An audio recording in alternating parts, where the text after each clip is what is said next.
Hello guys, मैं हूं शिवम भार्गव। आप देख रहे हैं YouTube channel full on guide. दोस्तों आज हम लोग हिस्ट्री क्लास 11 का जो चैप्टर नंबर 1 है इसका 7th पार्ट यानी कि आखिरी पार्ट पढ़ने जा रहे हैं। और इसके बाद में वीडियो खत्म ये चैप्टर खत्म हो जाएगा, फिर हम लोग स्टार्ट करेंगे दूसरा पार्ट।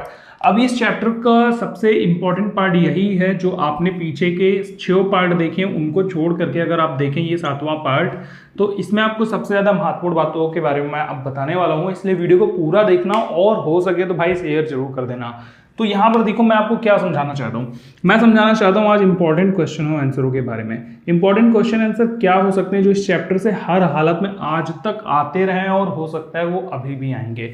देखिए, जब आप सारी वीडियोस देख रहे होंगे पीछे की, तो आपने देखा होगा कि मैं हर जगह पर बोलता रहता हूँ ये इंपॉर्टेंट है, वो इंपॉर्टेंट है, यहाँ इंपॉर्टेंट है, इसको पढ़ लो, उसको पढ़ लो। दोबारा से एक बार और देखते हैं क्या क्या इंपॉर्टेंट हो सकता है। सबसे पहले तो जितना भी कंपैरिजन है, यानी कि कंपेयर करना, चाहे वो होमोनिड होमोनाइड को कंपेयर करना हो, चाहे तो ऑस्ट्रेलोपिथिकस को किसी होमो के साथ में कंपेयर करना हो, या फिर होमो सेपियंस, होमो इरेक्टस, होमो हाइडेलबर्गेंसिस, या कोई भी किसी का भी जितने भी कंपैरिजन हैं जो मैंने इस चैप्टर को पढ़ाने के दौरान बताए हैं, या फिर आपको सपोर्ट मटेरियल में क्वेश्चन आंसर में मिल जाएंगे, या फिर जो नीचे डिस्क्रिप्शन में एक लिंक है उसको जाकर के देखना, बाद में बताऊंगा उसके बारे में। वहां पर जो आपको कंपैरिजन मिल जाएंगे सारे के सारे आपको याद होने चाहिए। कंफर्म रूप से आप 5 नंबर यहां से निकाल लोगे। ठीक है, इसके बाद में दोस्तों कंपैरिजन हो गया। फिर आपको ऑस्ट्रेलोपिथिकस के बारे में जितनी ज़्यादा बातें हो सके वो सारी याद कर लो, क्योंकि ऑस्ट्रेलोपिथिकस एक ऐसा वर्ड है जो डेफिनेटली पूछा जाएगा। वो ऑस्ट्रेलोपिथिकस से क्या मतलब समझता है, ऑस्ट्रेलोपिथिकस क्या होते हैं, या फिर ऑस्ट्रेलोपिथिकस कौन थे, कब पाए गए, कहाँ से, सब कुछ ऑस्ट्रेलोपिथिकस से रिलेटेड हर एक बात जो हमेशा पूछी जाती रहती है, चाहे वो 2 नंबर की हो, चाहे वो 4 नंबर की हो, 5 नंबर की हो, लेकिन इससे रिलेटेड एक क्वेश्चन आपका मिलेगा। इसके बाद में दोस्तों जो महा इंपॉर्टेंट क्वेश्चन है जो इस चैप्टर से आता ही आता है, देखो पीछे के जो प्रश्न पत्र हैं उनके बेस पर बता रहा हूँ। मॉडल, इस चैप्टर में आपने दोनों मॉडल पढ़े होंगे, प्रतिस्थापन मॉडल और क्षेत्रीय निरंतरता मॉडल। दोनों मॉडल को एकदम एग्जैक्ट याद कर लो। अगर समझ में नहीं आ रहा है तो लिख करके याद कर लो, और अगर समझ गए हो तो भाई बहुत अच्छी बात है। नहीं समझ में आ रहा है तो आप एक बार फिर से जाओ, वीडियो देखो पुराने वाले, और 2 नंबर, 4 नंबर, 8 नंबर सबके लिए आप तैयारी करके रखो कि ये वाला मॉडल पूछा जाए या वो वाला मॉडल पूछा जाए, आपको उसका आंसर पता होना चाहिए। इसके बाद में दोस्तों खाद्य संग्राहकों के रूप में जो चीज़ें हैं, जितने भी प्रश्न हैं वो जरूर याद कर लो। शिकारी संग्राहकों के बारे में भी आपको पता होना चाहिए। जो मैंने खाद्य संग्राहक बोला है उसका मतलब शिकारी संग्राहकों से है। तो इनसे रिलेटेड जितने भी प्रश्न इस चैप्टर से बनते हैं वो आपको हमेशा याद होने चाहिए। बातचीत के ऊपर, डिस्कशन के ऊपर, उनके खाने की प्रक्रिया के ऊपर, इनसे जुड़े हुए जितने भी प्रश्न बन सकते हैं, चाहे वो इनका खाने का तरीका हो, बात करने का तरीका हो, इनका इकट्ठा करने का तरीका हो, रसदखोरी हो, कुछ भी, हर एक चीज़ इंपॉर्टेंट है जो आप यहाँ से याद करोगे। देखो डे 1 से आप तैयारी करते रहो, डे 1 से पेपर की, एग्जाम की तैयारी करो। अगर आपको ज़्यादा मार्क्स चाहिए तो तभी आप अच्छे से सफल हो पाओगे। हर चैप्टर को सिर्फ इसलिए मत पढ़ो कि मैं चैप्टर पढ़ना है, हर चैप्टर को सिर्फ इसलिए पढ़ो कि आपको उसको एग्जाम में क्लियर करके पूरे में पूरे मार्क्स लाने हैं। कहीं से 1 नंबर का भी अगर याद होता है ना तो उसको जरूर पढ़ो और याद कर लो, क्योंकि हो सकता है वो 1 नंबर आपके ज़िंदगी में कभी किसी एक और क्वेश्चन पेपर में पूछा जाए जो अभी आपसे ना पूछा जा रहा हो। तो इसलिए सब कुछ इंपॉर्टेंट है, लेकिन जो इस पेपर के लिए इंपॉर्टेंट है वो आज हम लोग तो यहाँ पर डिस्कस कर ही रहे हैं। इसके बाद में दोस्तों आपने छठी जो वीडियो है उसमें देखा होगा, मैंने मैप के बारे में बताया, वो आपको हर हालत में याद होना चाहिए। मैप वगैरह हो गए। फिर अब और इसमें कौन कौन सी छोटी मोटी बातें हैं, जितने भी जगहों के नाम हैं और उनसे रिलेटेड चीज़ें, जैसे कि अल्टामीरा की गुफा कहाँ पाई गई, ठीक है, अल्टामीरा की गुफा की खोज कब हुई, इसके अलावा जैसे मोड, जोकार्तो, इन सभी जगहों पर क्या क्या मिला, हाइडेलबर्गेंसिस, निएंडरथल, ये जितनी भी चीज़ें हैं सारे शब्दों को डिफाइन करके अपने दिमाग में बसा लो कि ये वर्ड का मतलब क्या है। अगर कोई आपसे बोलता है निएंडर घाटी, आपको पता होना चाहिए निएंडर घाटी क्या है। कोई बोलता है कि निएंडरथलेंसिस जितने भी मानव थे, तो आपको दिमाग में पता होना चाहिए ये वहाँ पाए गए थे, जर्मनी की इस जगह पर पाए गए थे, या ये फलाना जगह पर पाए गए थे। इन सारी चीज़ों से रिलेटेड आप खुद से नोट्स बनाओ। मैं यहाँ पर आपको नोट्स बनाने के लिए खुद से बोल रहा हूँ, और अगर फिर भी आपसे नोट्स नहीं बन रहे तो आप मेरे को बताना डिस्क्रिप्शन में, सॉरी कमेंट बॉक्स में, तो मैं आपको वहाँ पर बताऊंगा नोट्स कैसे बनाएंगे आप, कैसे आपको नोट्स लिखने, क्योंकि अपने प्रिपेयर किए हुए जो नोट्स होते हैं वो बहुत ज़्यादा फायदा देते हैं। दूसरों वाले तो वही हो जाएंगे कि भाई किताब ही पूरा एक नोट्स है, तो हमें नोट्स बनाने की क्या आवश्यकता है, ऑलरेडी किताब में सब कुछ लिखा, पूरी किताब याद करो। लेकिन नहीं, अपने नोट्स खुद से बनाओ, सारी हेडिंग्स को लिखो अच्छे तरीके से और याद करो। पहला चैप्टर, दूसरा चैप्टर, तीसरा, चौथा, पांचवा, सब इसी तरीके से चैप्टर समझो, कहीं से भी कोई भी समझाए, लेकिन नोट्स अपने आप बनाओ और उनको याद करो। इंपॉर्टेंट क्वेश्चन आंसर को थोड़ा सा और देख लेते हैं, अभी हम लोग आगे चलेंगे, इंपॉर्टेंट क्वेश्चनों पर बात करेंगे। तो गाइस अभी हम लोग आ गए सपोर्ट मटेरियल पे, ये आप देख पा रहे होंगे, ये सपोर्ट मटेरियल है हमारा, और ये इसमें काफ़ी इंपॉर्टेंट चीज़ें सब कुछ दे रखी हैं। अगर आप सारा कुछ यहाँ से याद कर सकते हैं तो आपके लिए बहुत ज़्यादा बेनिफिशियल हो जाएगा। अब दोस्तों आते हैं यहाँ से कुछ इंपॉर्टेंट क्वेश्चनों की तरफ जो हमारे लिए काफ़ी ज़्यादा इंपॉर्टेंट है। देखिए यहाँ पर जितने भी बहुविकल्पी प्रश्न हैं ये सारे तो आपको इंपॉर्टेंट रूप से पढ़ने ही है। इसके अलावा दोस्तों और भी बहुत सारे बहुविकल्पी प्रश्न होंगे जो आपको मैं बताऊंगा आप कहाँ से उनको प्राप्त कर सकते हैं। अब आते हैं संक्षिप्त क्वेश्चनों की तरफ, यानी कि जो शॉर्ट टाइप आंसर होते हैं ये, तो ये भी आपको अच्छे से सारे के सारे याद कर लेने, बिकॉज इन चैप्टरों के इन क्वेश्चनों के अलावा आपको बाहर से कोई और जो प्रश्न है वो देखने को नहीं मिलेगा इस चैप्टर से।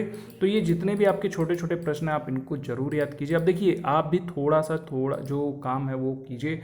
और बहुत से लोग अब ये बोलेंगे भाई हमारे पास बुक नहीं है, तो भाई ncert.nic.in पर जाओ और वहाँ से जो है NCERT सॉरी दोस्तों सॉरी यहाँ पे जो है लिखने में थोड़ी सी दिक्कत हो रही है, क्योंकि मैं अभी माउस से लिख रहा हूँ, मेरा जो पैड है वो भी मेरे पास आया नहीं है। तो जिस दिन आ जाएगा उस दिन अच्छे से हम लोग यहाँ पे स्क्रीन पर ही लिख पाएंगे, ncert.nic.in।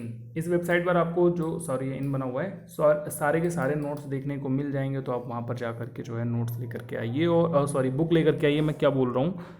तो इस वेबसाइट पर आपको सारी की सारी जो बुक्स हैं वो देखने को मिल जाएंगी। तो आप वहाँ से अपनी बुक्स डाउनलोड कर लो, और जितने भी पेज नंबर पे जो लिखा हुआ है भैया वो जो है आप अच्छे तरीके से याद कर लो। तो जैसे संभवतः सबसे पहले पत्थर के औजार किसने बनाए थे, इस तरीके के जो प्रश्न है। अल्टामिरा की गुफा का चित्र जो है वो कहाँ मिलता है, अल्टामिरा की गुफा में चित्र जो बना हुआ है वो किसका चित्र मिलता है। इसके अलावा जितने भी देखो छोटे छोटे प्रश्न हैं ये आपको बिल्कुल डेफिनेटली याद होने चाहिए, क्योंकि आपकी तैयारी सिर्फ इसलिए नहीं है कि आप जो है हिस्ट्री पढ़ रहे हो, आपकी तैयारी इसलिए कि आप इसमें 100 के 100 नंबर भी लेकर के आना है आपको, ठीक है।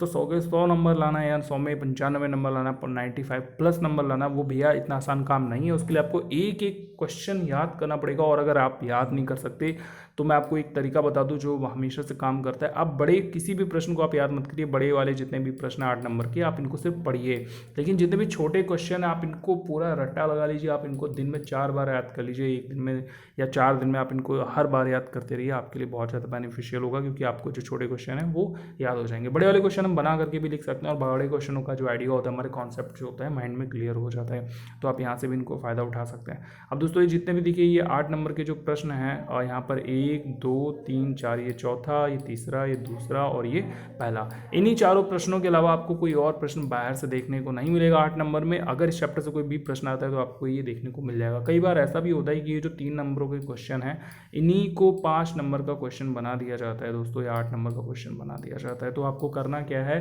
कि इन सारे क्वेश्चनों को एक बार पढ़ लेना है। भाई देखो चैप्टर आपने खत्म करा 5 10 15 जो भी दिन लगे हों, लेकिन भाई 2 दिन लगाकर या 3 दिन लगा करके इसके क्वेश्चन आंसर जरूर ख़त्म करना, मेरी आपसे रिक्वेस्ट है। अगर आपने इसके क्वेश्चन से ख़त्म कर लिया ना, यकीन मानो आपके 100 में 100 नंबर, यानी कि 100 में 100% नंबर इस चैप्टर से आप आराम से निकालोगे। इस चैप्टर का कोई भी ऐसा क्वेश्चन नहीं होगा जो आप सॉल्व ना कर पाओ। और इससे पहले वाली अगर आपने मेरी वीडियो नहीं देखी है तो वो भी देख लो, क्योंकि उसमें मैंने मैप के बारे में बताया कि इंपॉर्टेंट मैप आपको कहाँ से मिलेगा, कैसे आपको सॉल्व करना है। तो ये सारी चीज़ें हैं दोस्तों, आप इस चैप्टर को सॉल्व करिए। अगर आपका कोई भी प्रश्न है इस चैप्टर से रिलेटेड तो आप जो है मुझे बताएं। अब दोस्तों एक छोटी सी इंपॉर्टेंट और भी बात आपको बता देता हूं कि किसी भी प्रश्न का आंसर, चाहे वो 1 नंबर का हो, चाहे वो 2 नंबर का हो, चाहे तो वो 8 नंबर का हो, 3 नंबर का हो, कुछ भी, आपको सबके आंसर पॉइंटों में ही देने हैं। सबके आंसर पॉइंटों में ही देने, ध्यान रखना, सबके आंसर पॉइंटों में ही देने। जैसे कि एक प्रश्न देखो, यहाँ पर आ जाओ, हम लोग एक प्रश्न पर आते हैं। प्रश्न ये काफ़ी ज़्यादा गंदा हो गया, इसको साफ कर देता हूँ। ये जो है सॉरी 1 मिनट, ये मतलब थोड़ा, हाँ अब देखिए ये हमारा 8 नंबर का जो प्रश्न है इसको आप ध्यान से देखिए। प्रश्न है हिमयुग का अंत कब हुआ, उस समय खेती और पशुचारण से कौन से अन्य परिवर्तन हुए थे वर्णन कीजिए। तो चलिए अपने प्रश्न की तरफ देखते हैं। प्रश्न का जो आंसर है क्या लिखा हुआ है, 13,000 वर्ष पहले जो है हिमयुग का अंत हुआ था, या इसका जो भी हो स्थायी तौर पर घरों का निर्माण हुआ था, नए किस्म के औजारों का प्रयोग, अब आप यहाँ पर लिख सकते हो, होने लगा था, या फिर आप सिर्फ इतना लिख दोगे, क्योंकि इतनी बात से आपको पता चल जाता है, टीचर को पता चल जाता है कि किस चीज़ को पढ़ाने की बात की जा रही है, यहाँ पर किस चीज़ को बताने की बात की जा रही है, तो इससे आपका काम चल जाएगा। देखिए यहाँ पर इन्होंने सिर्फ इतना लिख रखा है, मिट्टी के बर्तनों का बनाना, ठीक है, बस इतने से आपका काम चल जाएगा। आपको ये लिखना है, परिवहन के लिए पहिए का इस्तेमाल होने लगा, धीरे धीरे लोहा, तांबा और रांगा जैसी धातुओं से परिचित हो गए। लेकिन अब जो मैं बात बताने जा रहा हूँ वो मोस्ट इंपॉर्टेंट है, उसको बहुत ध्यान से समझो, और इस बात को अगर आप समझ गए तो आप मुझे कमेंट करके बताओ कि आपको ये बात कितने पॉइंट तक समझ में आई, या फिर आप इस बात को समझ गए, आप इस बात को अप्लाई करोगे कि नहीं करोगे। बात ये कि अगर आपका 1 नंबर का आंसर है, 1 नंबर का जो क्वेश्चन है उसमें आप 1 पॉइंट दे सकते हो, 1 नंबर के क्वेश्चन में 1 पॉइंट दे सकते हो, लेकिन 2 नंबर के क्वेश्चन में कभी भी 2 पॉइंट मत देना, इसमें हमेशा 2 से ज़्यादा यानी कि 3, 4 जो भी पॉइंट दे सकते हो 2। और 3 नंबर का प्रश्न है, 4 नंबर का प्रश्न है, 5 नंबर का प्रश्न है, 6 या 7 या फिर 8, किसी भी सब्जेक्ट की बात करो दोस्तों, जैसे कि 3 नंबर का प्रश्न है, कम से कम 4 पॉइंट जरूर दो, 4 नंबर का प्रश्न है, कम से कम 6 पॉइंट जरूर दो, 5 नंबर का प्रश्न है, कम से कम 8 पॉइंट जरूर दो। तो अब आप इस हिसाब से कहोगे भैया 8 नंबर का प्रश्न तो कितने पॉइंट दें, तो 8 नंबर के प्रश्न में आपको कम से कम 10 पॉइंट, या फिर अगर आपको बिल्कुल भी पॉइंट याद नहीं आ रहे तो 8 पॉइंट तो एटलीस्ट बना करके आने हैं। अगर आपको पूरे नंबर चाहिए तो भाई सीबीएसई का रूल यही कहता है। बहुत सारे लोगों को मैंने कॉपी चेक करते हुए देखा, और मैं आपको टॉपर्स की कॉपी भी दिखाऊंगा किस तरीके से इनको सॉल्व किया गया है। तो चलिए आपको, तो आशा करता हूँ आपको ये सारा कुछ समझ में आ गया होगा। भाई मुझे कमेंट करके जरूर बताना आपको कैसा लगा, अगर आप लोगों को ये सब कुछ समझ में आ रहा है, फिर कोई भी डाउट्स है पूरा चैप्टर पढ़ने में, कोई प्रॉब्लम हो रही है कहीं पर भी, आप मुझे बताओ, मैं आपको सारी चीज़ें फिर से क्लियर करूँगा। और हम लोग संडे को लाइव करेंगे इसी चैप्टर का, अगर आपका कोई भी प्रश्न है तो आप वहाँ पर पूछ सकते हैं। मैं मिलता हूँ आपसे अगली वीडियो में, तब तक के लिए तो आशा करता हूँ आपको ये पूरा चैप्टर बहुत ज़्यादा पसंद आया होगा। इस चैप्टर के सारे कॉन्सेप्ट आपके क्लियर हो चुके होंगे। अगर आपके मन में अभी भी कोई डाउट्स है तो आप मुझे कमेंट में करके बताओ, मैं उससे रिलेटेड संडे को एक लाइव वीडियो करूंगा इसी चैप्टर से रिलेटेड। आपके जितने भी प्रश्न हैं, डाउट्स हैं, वो सारे आप वहाँ पर पूछ सकते हो। प्रीमियर करेंगे, उसको लाइव करेंगे, पहले से आपको नोटिफिकेशन दे दूंगा इस चैप्टर का जो लाइव संडे को आएगा, सो दैट आपको कोई भी इस चैप्टर से रिलेटेड क्वेरीज है वो आप तैयार रखो। संडे को मिलते हैं, उस पर बात करते हैं और आपके सारे डाउट्स क्लियर करते हैं। आशा करता हूँ आपको ये वीडियो पसंद आई होगी, ये पूरी सीरीज अभी तक पसंद आ रही होगी। अगर आपको ये सब कुछ पसंद आ रहा है भाई, तो बदले में मेरी फीस जरूर दे दो, और वो फीस है आपका 1 सब्सक्राइब, लाइक और 10 शेयर। एटलीस्ट 10 अपने स्टूडेंटों को, यार जो दोस्त लोग हैं उनको शेयर कर दो। और क्या चाहिए, मुझे बहुत ज़्यादा कुछ मिलेगा नहीं, लेकिन ये वीडियो उनके पास तक पहुंच जाएगी, उनका भी फायदा हो जाएगा, और कहीं ना कहीं थोड़ा सा फायदा मेरा भी हो जाएगा, ताकि मुझे मोटिवेशन मिलेगा और सारे आपके लिए चैप्टर्स बनाऊंगा। कल मिलते हैं चैप्टर नंबर 2 में। बहुत अच्छा चैप्टर है, मेसोपोटामिया, लेखन कला और शहरी जीवन के बारे में बात करेंगे। आपको चैप्टर बहुत अच्छे से समझा दूंगा। पूरे फुल मार्क्स आप कैसे ला सकते हो इस चैप्टर से, किसी भी प्रश्न को आप वहां पर कैसे पकड़ सकते हो, सब कुछ बहुत क्लियर करके बताऊंगा। तो इस वीडियो को देखने के लिए आपका बहुत बहुत धन्यवाद। मिलता हूँ मैं आपसे अगली वीडियो में, तब तक के लिए गुड बाय।